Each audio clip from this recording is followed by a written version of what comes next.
जी भाईजान क्यों है? बिस्मिल्लाहिर्रहमानिर्रहीम।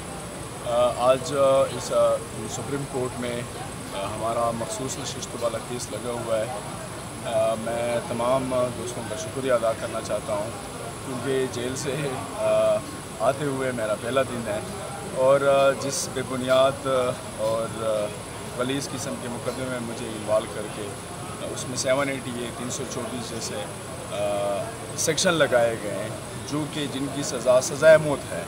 हालांकि अगर देखा जाए तो तपड़ की सज़ा PPC पाकिस्तान के ताज़ीरात पाकिस्तान में जो उसकी सज़ा है 1 मंथ है। लेकिन बड़ी बात यह है कि असल अगर हम इस चीज़ के बैकग्राउंड में जाएं कि हुआ क्या था, हुआ असल ये था कि खावर मानिका ने बाकायदा तौर पर इश्तियाल दिला के और फिर उन्होंने मुझे पुश करके फिर हम उनके साथ इस सीनियरों में हम उनके साथ गुतमगुता हुए।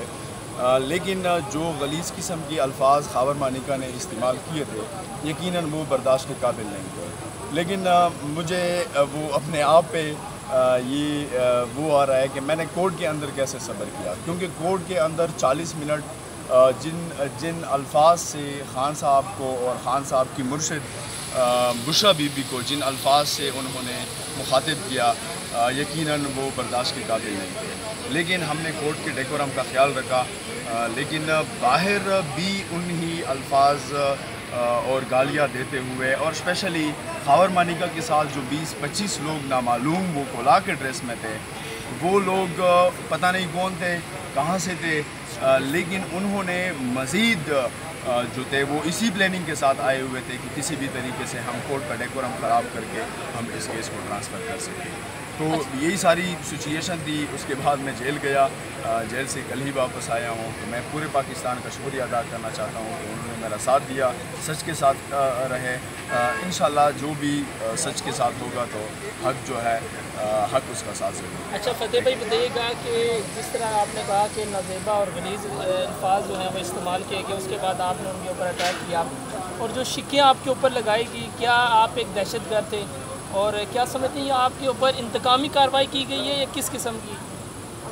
बिल्कुल मैं समझूंगा कि खान के वकील होने की वजह से उन्होंने इंतकामी कार्रवाई की है, क्योंकि 780 की इंग्रेडिएंट्स और उसके इलस्ट्रेशन वो बहुत डिफरेंट है और फिर उसमें सेक्शन 324 लगाना, 502 लगाना वो बिल्कुल बदनीयती ज़ाहिर करती है, जो कि प्रीवियस 2 साल से रिजीम चेंज के बाद लगातार ये इम्पोर्टेड हुकूमत और उनके सहूलतकार पाकिस्तान तहरीक इंसाफ और उनके वर्कर के ख़िलाफ़ इस्तेमाल कर रहे हैं।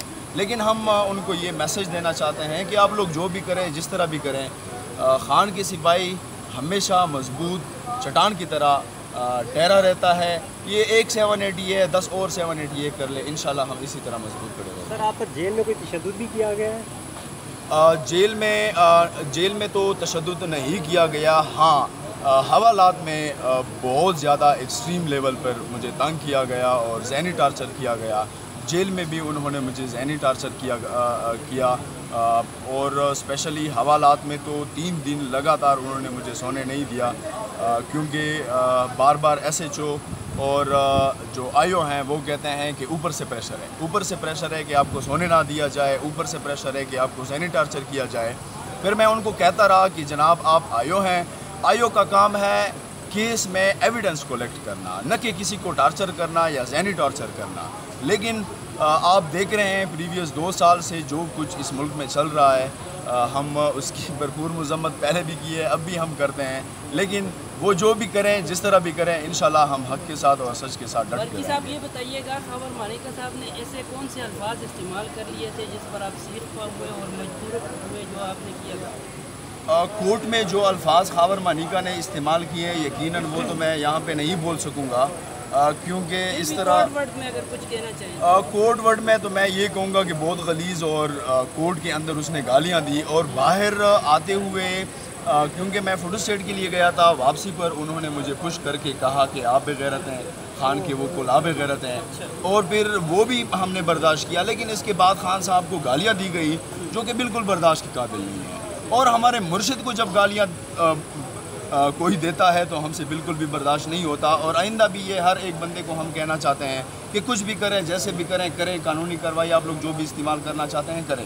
لیکن ہمارے مرشد کو کوئی بھی گالیاں نہ دے اور نہ نازیبا الفاظ سے مخاطب کرے۔ اگر کوئی کرے گا تو میرا وعدہ ہے کہ انشاءاللہ اس کا وہی اثر ہوگا جو خاور مانیکا کا۔ برکی صاحب، آپ نے تو خاور مانیکا سے بدلہ لیا ہے، لیکن قانونی طور پہ بھی ان کے خلاف کوئی ایکشن لیں گے؟ مطلب ایف آئی آر کروائیں گے؟ کیونکہ انہوں نے کورٹ روم کے اندر بھی گالیاں دی ہیں، باہر بھی دی ہیں، ہم لوگ وہاں پہ موجود تھے۔ بالکل، میں اپنی قانونی جتنے بھی میرے رائٹس ہیں میں ان کو محفوظ رکھنا چاہتا ہوں، اور میں نے وہ محفوظ رکھے ہیں۔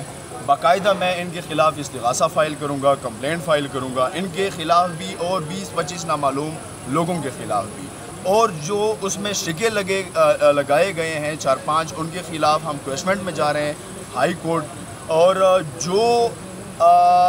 جو مدعی بنا ہے اس کیس میں انشاءاللہ ہم کنٹیمپٹ بھی فائل کریں گے ان کے خلاف، اور اپنا قانونی حق جو ہے میں ان کو محفوظ رکھنا چاہتا ہوں، اور ان کے خلاف قانونی کارروائی ضرور ہوگی، اور وہ انشاءاللہ کٹکرے میں ہم ٹھہرائیں گے۔ مانیکا صاحب پھر آئیں گے عدالت میں، انہیں کیا مشورہ دیں گے؟ اب اگلی بار آئیں گے، اگر پھر یہی کام کریں گے تو پھر کیا ہوگا؟